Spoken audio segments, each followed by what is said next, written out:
o tema de hoje em torno da primeira carta de Paulo aos Tessalonicenses.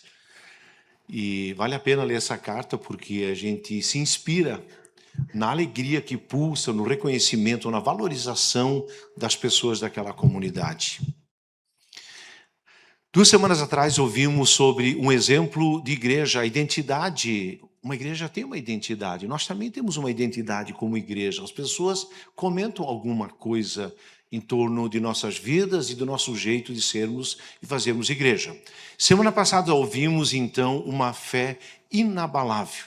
Me marcou muito aquela frase que o pastor Rafael trouxe, que um outro pastor comentou para uma senhorinha: seja firme e forte. Né? Às vezes a gente é forte, às vezes nem tanto, mas a gente deve continuar a ficar firme. E hoje eu vou falar sobre santidade no cotidiano. Santificação, santidade, às vezes eu falo um termo, às vezes o outro. Mas o que significa isso? O que a santidade tem a ver com nossas vidas e a partir da nossa experiência de fé? Santidade é uma palavra que, de alguma maneira, ela me causa um pouco de angústias. Não é de hoje isso. Por isso foi bom também preparar esse tema e eu creio que ele, de alguma maneira, também vai nos ajudar e amadurecer a ideia em torno desse tema. Santidade para alguns ateus, agnósticos ou afastados da fé, eles vão dizer: isso é viagem dos cristãos. Falar de santificação, de santidade, isso é coisa dos cristãos. Por outro lado, eles gostam de falar: eu quero ser uma pessoa, cada ano uma pessoa um pouco melhor, me ajuda a ser uma pessoa um pouco melhor. A gente fala de buscar melhoras, mas esse termo santidade ele parece tão distinto. Para aqueles que, tem outros que são cristãos, mas eles acham que falar de santidade é um troço meio inalcançável. E de fato é. Eles não estão errados, só que então eles também não levam a sério, eles põem esse tema na prateleira. Aí tem aqueles cristãos que creem e buscam e perseguem isso, mas eles fazem isso como uma pintura de carro, que você dá uma boa jateada, e aí você pinta ele, e de repente põe uns acessórios, e esse carro parece que ele vale mais do que o outro da categoria. Mas isso, no fundo, não muda muito. Uma cor não significa que o carro necessariamente é mais potente. Assim também tem cristãos que adotam algum jeito.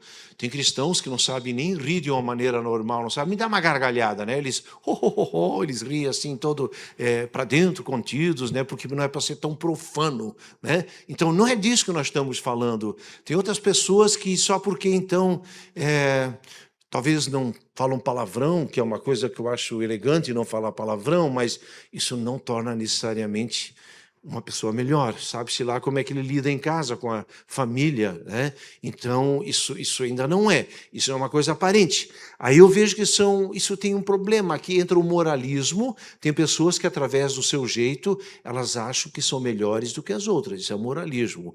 E legalismo vai na mesma direção. Você aplica umas 10 regrinhas, que você vai no culto, você dá o dízimo e você ajuda uma pessoa carente uma vez por semana, isso te torna melhor.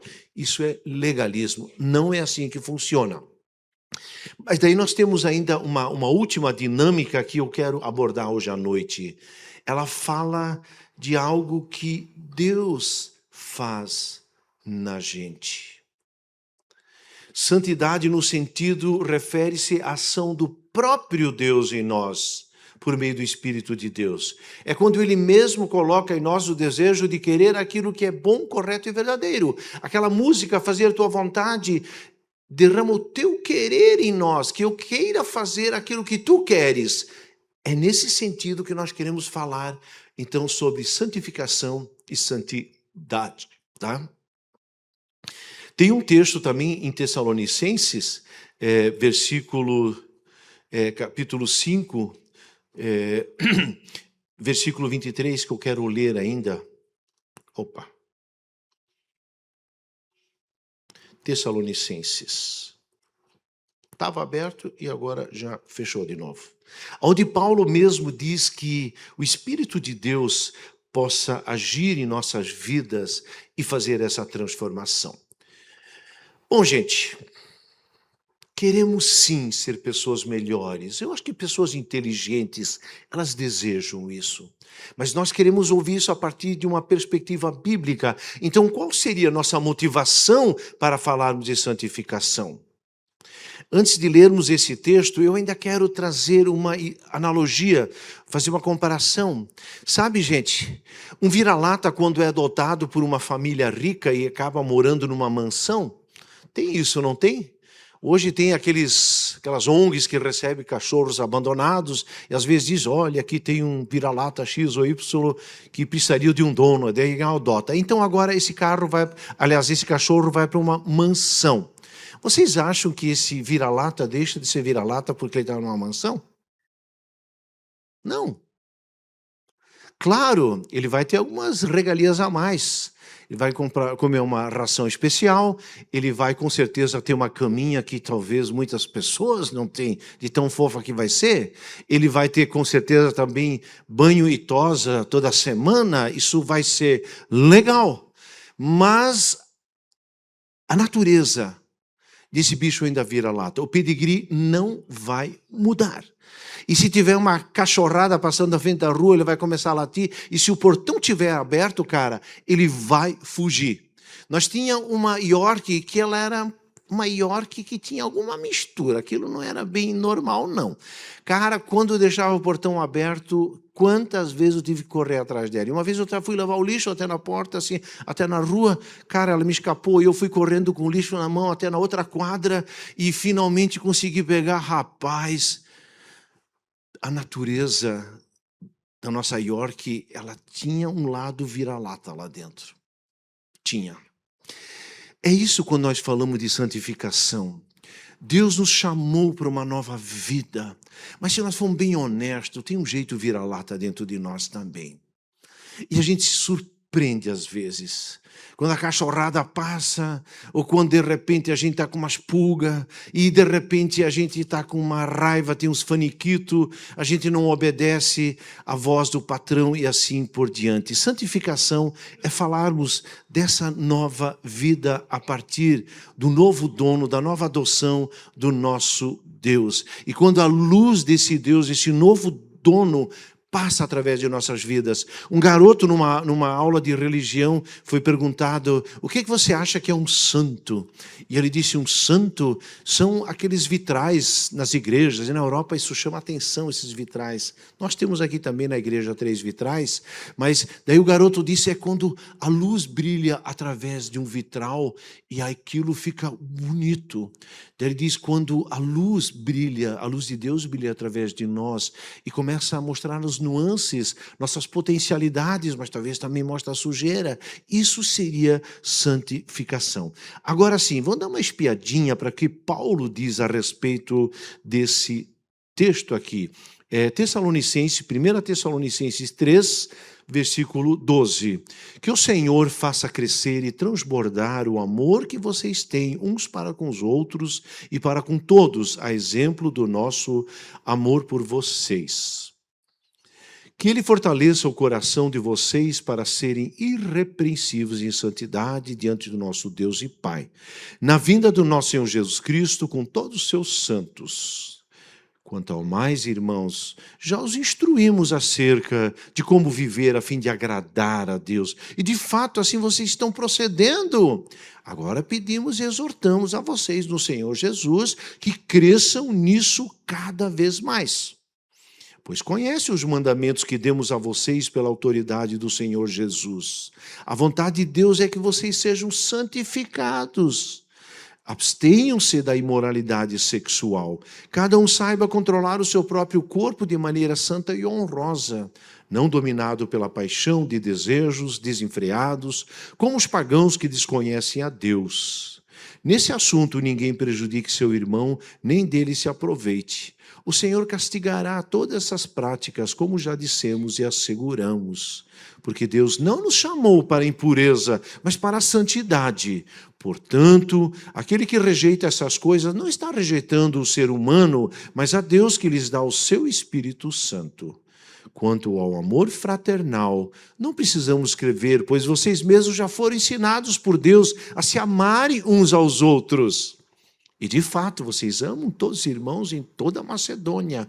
Contudo, irmãos, insistimos com vocês que cada vez mais assim procedam.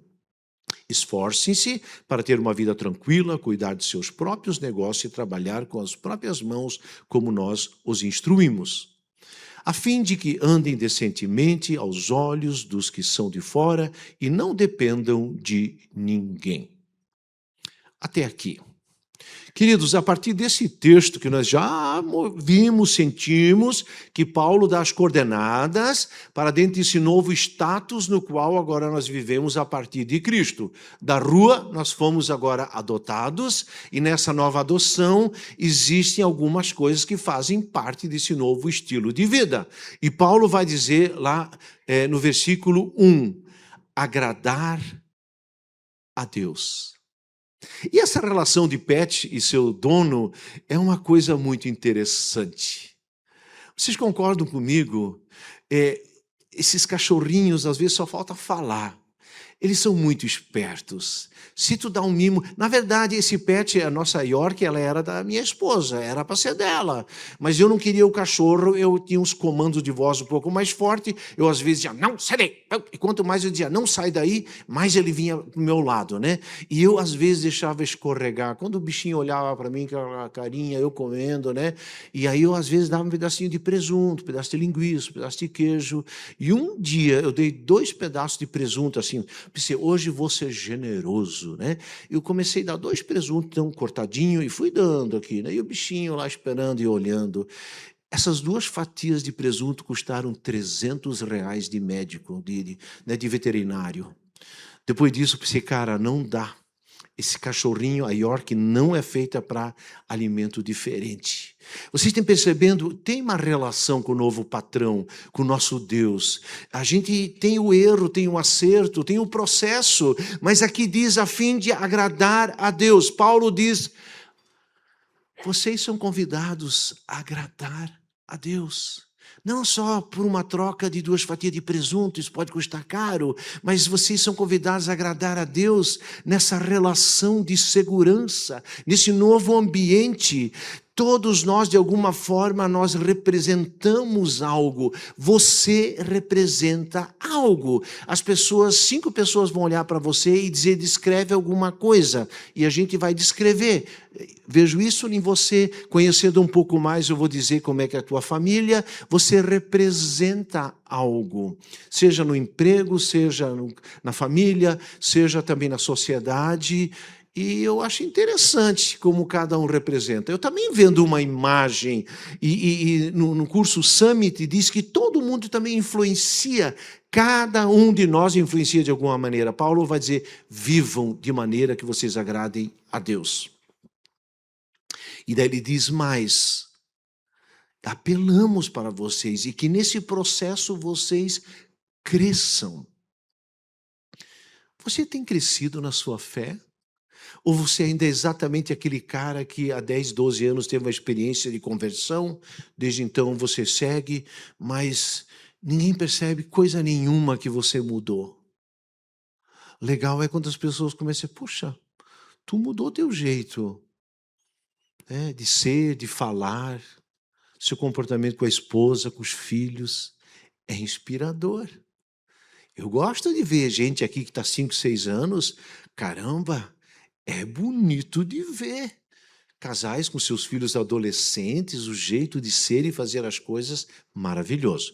Agora, o segundo item, ater-se às normas. Existem normas. Voltando ao nosso pet, a nossa cachorrinha, quem dava as normas lá era eu. E ela obedecia. Nem sempre.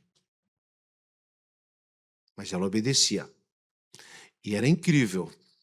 Mas eu também sei que tinha algo a ver com o meu mimozinho, né? Mas ela ficava junto de mim quando eu digitava lá no meu escritório, podia ficar 2, 3 horas, ela ficava lá sentada, descia para pegar um café, ela descia também, e assim por diante. Eu lembro do César Milani, vocês lembram daquele cara que no History tem um programa, ele é um adestrador de cães. E o cara é ninja. E ele, quando de repente ele ia para uma casa onde tinha problema com cães que de repente não obedeciam ou eles mordiam os outros cachorros, atacavam outras pessoas, ele acompanhava esses donos e dando as coordenadas como esse indivíduo lidar em relação ao cachorro. É impressionante. Uma coisa, rédea curta, se o cachorro tem uma rédea longa, ele tem espaço, mas se tu pegar a rédea aqui assim, do teu lado, é impressionante, eu aprendi isso, pode levar para casa, pode aplicar isso, rédea, segura aqui. E comandos claros. O ser humano precisa de comandos claros. E, infelizmente, nós, como nação brasileira, nossos comandos sempre são dúbios, o jeitinho. Nós vivemos novamente um caos político, social. Cara, clareza. Sim, sim, não, não. O que disso vem do maligno. Constituição. Isso não vale só para a elite política. Isso vale para nós. Você está numa faixa de segurança. Você está dirigindo? Pare. Se você vai atravessar, espere o carro parar. E aí você atravessa, dá um sinalzinho. Sabe? Na sinaleira está vermelho. Não fure. Não passe. Como pedestre também. Seus filhos estão olhando. Eu morei na Alemanha. É impressionante como o alemão é capaz de ficar plantado até que o farol verde para ele, como pedestre, está verde, aí ele passa. Daí alguém disse, mas cara, não tinha nem carro. Ele disse, mas se uma criança estiver vendo, já sou uma influência negativa. Talvez estou exagerando, mas eu queria dizer comandos claros. Dentro da família, no casamento, Paulo vai dizer, vocês conhecem os mandamentos que vêm de Jesus. A vontade de Deus é que vocês sejam santificados, separados. A palavra santo, dentro de um contexto bíblico, significa separado. Escolhido, separadinho, está lá. Deus quer que vocês sejam separados para Ele. Né? E é interessante que ele abre uma brecha nesse assunto, abstenham-se da imoralidade sexual. Isso parece um pouco moralista, logo fala de sexo aqui, não tem nada a ver. Tem tudo a ver.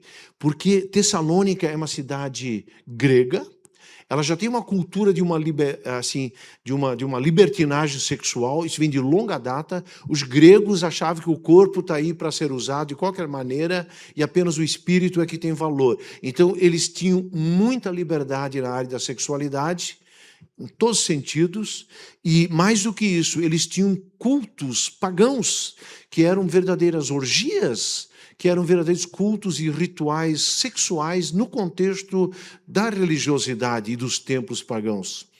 E aí Paulo sabe que há uma cultura muito forte que quer desconstruir os valores de Deus também em torno da sexualidade. E acontece que Paulo diz, olha, nós viemos dessa cultura, mas cuidem, quando os portões da moralidade sexual são quebrados e invadidos, geralmente é a porta de entrada para um monte de outra coisa ruim.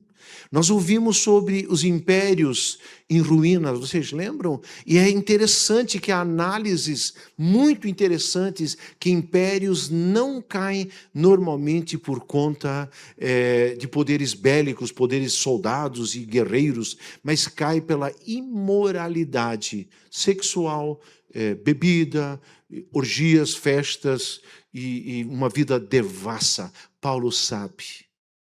A nossa sexualidade, ela precisa ficar num ambiente fechado do casamento. E quando transgride isso, vocês sabem, queridos, quanta dor que traz para uma família que às vezes é bonita, um tio que traiu a tia, e de repente talvez até o pai que traiu a mãe de vocês.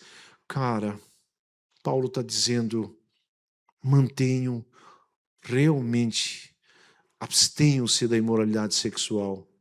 E não espere um dia chegar lá. Não é preciso entrar no chiqueiro para saber que o chiqueiro fede. Eu posso dizer para vocês, o chiqueiro do pecado fede. E é uma sujeira que não sai tão fácil não, cara. Tá? Não é preciso entrar lá para ver se fede ou não fede. É isso que Paulo diz. Controlar o próprio corpo de maneira santa e honrosa, de maneira separada, não com paixão de desejos desenfreados, como os pagãos fazem. Nesse assunto, ninguém prejudique, porque aqui nessa área prejudica sim. Quem for lesado nessa questão, né, quando é traído, fala-se que a maior dor é perder um filho, a segunda maior dor é a dor da traição. Porque Deus não nos chamou para a impureza, mas para a santidade. Portanto, aquele que rejeita essas coisas não está rejeitando ao homem, mas a Deus. Terceiro ponto, relacionamentos. Isso agora faz tudo parte dessa santidade, dessa santificação no cotidiano. Vimos então agradar a Deus, a ter-se as normas e agora relacionamentos.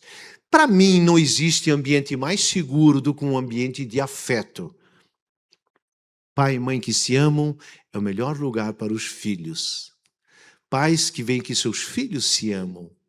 E como tem situações onde parece que é o caos reinante, desde a geração dos avós, dos pais, e a família não se entende. Eu fico impressionado quanta dor pode vir a partir da família, mas quanta bênção também vem através da família, quando é um ambiente de amor. Eu não quero me vangloriar, minha história nem sempre foi simples, mas nós somos 10 irmãos, e quando a gente está junto, é bom demais. Eu tenho certeza que isso me inspira também gerar uma família assim, em relação aos nossos filhos e netos. Sabe? Amor fraternal, mas como é bom estar aqui na igreja, e eu vou dizer para vocês, eu amo gente, eu amo amar pessoas. E, cara, você amar uma pessoa que conhecida, e eu tenho meu fã-clube aqui com algumas crianças, mas sei que o Daniel também tem, Rafael também tem, Samuel tem. É bom demais quando esses adolescentes, pastor, dá um abraço. Isso é bom demais. Mas é bom também ver vocês, queridos amigos. É bom ver vocês e um abraço, eu acho uma coisa incrível. Uma troca de palavras, de afetos, um elogio, uma valorização, uma palavra boa. Está difícil. Agora, às 5h30, eu estava com a consciência pesada, eu tive que ligar para uma pessoa que fez um pequeno procedimento cirúrgico, e eu estava incomodado, ainda consegui ligar, conversamos uns 10, 15 minutos, oramos pelo telefone, e eu vi como me fez bem ainda falar com essa pessoa. Relacionamentos, num PG, a gente começa a amar essa turma. A dor delas é a nossa dor, o sucesso é o nosso sucesso. Comprou um carro novo, a gente aplaude, se alegra, o amor fraternal. E Jesus disse, eu não trouxe nenhum novo mandamento, nada. Tudo que aquilo está no Antigo Testamento vale, mas uma coisa nova eu trouxe. Amai-vos uns aos outros como eu amo vocês. E aí Paulo diz, quanto ao amor fraternal, eu não preciso dizer nada. Vocês já foram ensinados por Deus a amarem-se uns aos outros. E eu tenho visto aqui na Pedro, vocês são amorosos. Pessoal, mais do que conteúdos, as pessoas querem conexões. Esse foi o segredo daquele Cazé TV, né, que todo mundo comenta hoje, aquele cara lá que era um influenciador e começou a fazer uns negócios bem assim, caseiro.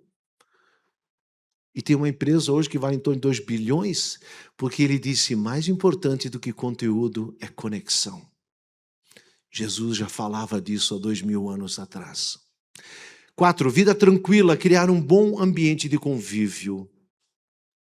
Esforce para uma vida tranquila. Jesus diz lá, bem-aventurados pacificadores, aqueles que fazem a paz. A paz pode ser fabricada ou ela pode ser destruída. A guerra, nós podemos construir ela ou nós podemos fabricar e buscar a paz. Interessante que tem pessoas que sempre vão trazer a paz, o ambiente bom. E tem aquele cunhado mala que sempre vai trazer um agito para dentro da família, não tem? Tem. Que Deus nos ajude a sermos fabricantes da paz, bem-aventurados, felizes as pessoas que produzem a paz. Autonomia é excelência. Autonomia. Como eu gosto do cristianismo. O cristianismo fala de liberdade, fala de autonomia. Você não está amarrado para estar aqui dentro. Você pode sair pela porta e dizer: fui, não gostei. Um abraço. Mas eu também digo, você pode ouvir e de repente dizer: cara, o que vocês têm eu gosto. E faz sentido. Sabe, gente, uma vez eu ouvi depoimento de uma pessoa que saiu de uma religião afro.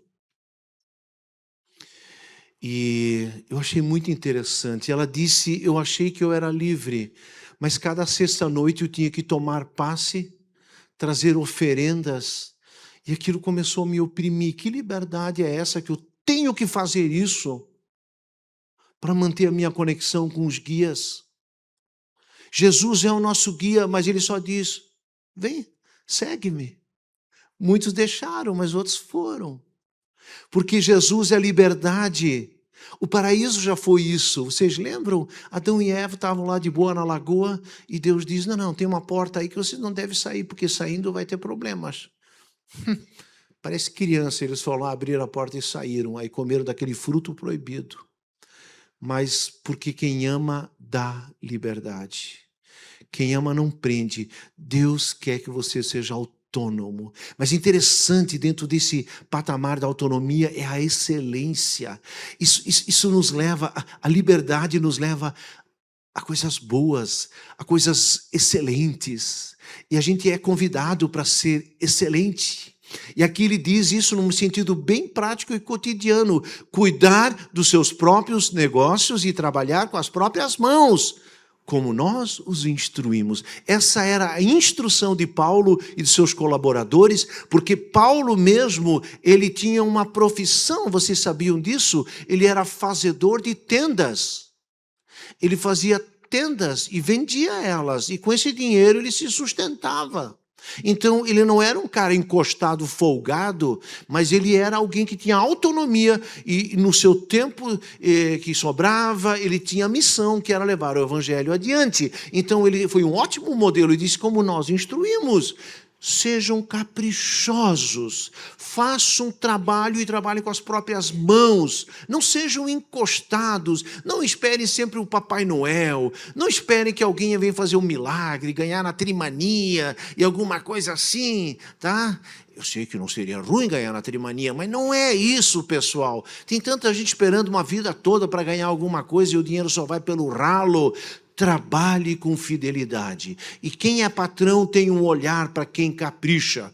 Não vai muito tempo, vai ter seu lugar de destaque, de valorização. E faça um curso, e vai e melhore, e aprenda a falar, aprenda a obedecer. É isso, autonomia, liberdade, com excelência. E nós temos também priorizado aqui na comunidade Apóstolo Pedro, sermos excelentes. Falta quilômetros ainda, sempre temos muito por fazer, mas como tem sido bom. Hoje à noite eu vim às 6 horas, tinha um cara lá já com seu colete lá no estacionamento. Cara, isso é legal, isso é bonito. Aqui o Pedro Kids, a salinha, o pessoal treinando, esse ambiente, isso aqui para mim é excelência. Se é esnobismo, podemos fechar a casa que não vale, isso não vai trazer bênção.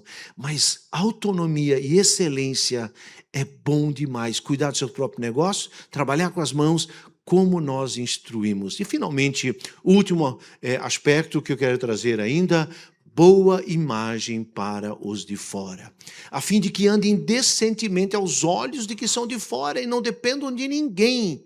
Uma boa imagem a pessoa representa, e não tem nada a ver com riqueza ou pobreza. É uma postura, é um jeitinho. Você pode ser humilde, mas pode ser arrumadinho. E você pode ser rico e ser esculhambado, cara. Mas é uma questão, que imagem que eu vendo. E vou dizer para vocês, tem pessoas... A gente fala que só tem 3% de pessoas que têm um traço realmente de modelos. 97, bem-vindo ao meu time, nós somos dos outros. Mas, pessoal, não é uma questão de aparência nesse sentido. Pessoa bonita, com certeza, a gente admira e acha legal, mas tem uma beleza que vem do interior, cara. Tem uma beleza que ela é incrível, porque ela vem de dentro. É isso que Paulo diz. Vendo uma boa imagem, eu encerro. Santificação. Nós entendemos um pouquinho o que é isso a partir do nosso novo dono, que é Jesus, o Filho de Deus. Nesse novo status, nesse novo ambiente, Ele nos quer mostrar esses aspectos, agradar a Deus, como a gente viu, e todos os demais. Santidade não é um projeto idealizado de conduta etérea e nem sequer desconectada do cotidiano. É um jeito de viver, muito mais alinhado ao nosso desejo de uma vida boa e elevada do que nós imaginamos, mas não como uma busca desesperada, mas quando Deus está em nós, Ele nos leva para patamares melhores. E eu encerro ainda com uma pequena ilustração. Um cara chamado Anton Schulte, ele faleceu em 2010. Eu li alguns livros. Esse cara nasceu em 1925 na Alemanha. E ele, então, no meio da guerra, em 1943, ele foi, com 17 anos, levado para a guerra, então, para lutar. 17 anos, né? Se tu pensar assim. Aí ele ficou 2 anos lá, a Alemanha perdeu a guerra, e ele foi... e ele se vangloriava que ele era ateu. Tinha uma palavra, né, do Nietzsche, Deus está morto, aquela sociedade racional contra a religião. Então se falava a ciência, né, ela tinha mais força. E ele se vangloriava que ele era um ateu. Só que de repente ele percebeu lá no meio daquela guerra, o ateísmo simplesmente não tinha nada. E agora que perderam a guerra, ele foi levado para a Espanha primeiro e depois ele foi deportado para a Escócia. E na Escócia ele tinha a alternativa de trabalhar no interior, de graça, por troca então de comida e lugar para dormir. E ele ficou lá uns 2, 3 anos e ele conseguia juntar um troquinho para um final de semana ver corrida de cachorro. Interessante, né? Cada um com as suas, né? Mas ele gostava de ver isso e depois pegar um barzinho, ir lá ficar à noite, passar um domingo na ressaca e daí trabalhava de novo durante a semana. Ele tinha um amigo de guerra que entremente se tornou cristão, que também estava por lá. E um dia esse amigo de guerra, agora que estava com uma namoradinha, ele disse: Anton, você não quer ir junto lá, nós temos uma programação no sábado à noite? Eu disse: o que é isso? Sou um cristão. Cristão? Mas ele pulou fora o tempo todo. Mas uma noite ele disse: cara, hoje não tinha desculpa mesmo, eu fui lá e aceitei. E ele foi junto com esse amigo e sua namorada. E aí quando ele fica lá naquele ambiente, eles pegam um violão e começam a cantar música cristã. Aí eles começam a cantar, falar da vida, tomam um chazinho depois com bolacha. Ele achou isso ridículo. Mas quando ele saiu, ele disse: cara, ridículo, mas tem algo que... parece que eles têm algo que eu não tenho, cara. Aí passou mais uma semana, ele acabou indo de novo. Na terceira semana, ele não queria ir, mas ele foi de novo. E na quarta semana, o pregador disse: quanto tempo tu quer andar no escuro ainda? Quanto tempo é contigo que Deus está falando? Pare de me enrolar. Pare de enrolar Deus. É contigo. Ele ficou muito angustiado e quando terminou aquela reunião, já na quarta semana, ele simplesmente saiu às pressas e a noite era escura fora, o ambiente era escuro. Ele entra naquela escuridão e diz assim: mas cara, se eu entrar nessa escuridão, eu não sei onde é que vou parar, eu já estou na escuridão. E aí ele voltou, deu meia volta e foi contra o fluxo da saída das pessoas e foi de volta, foi até um pregador e disse: pregador, eu preciso entregar minha vida a Jesus. Chega! Ele falou isso meio como um protesto a si mesmo, e aí ele entregou a sua vida a Jesus, conversaram, se ajoelharam, disse: Deus, entra na minha vida, eu preciso de Ti. Eu estou na escuridão sem Você. Eu achei que o ateísmo era a resposta, mas não é. Eu preciso de Ti. E a partir daí, então, ele tem uma escuridão. E a frase que ele disse, ela me marcou. O que aquelas pessoas tinham era, na verdade, o que eu mais desejava.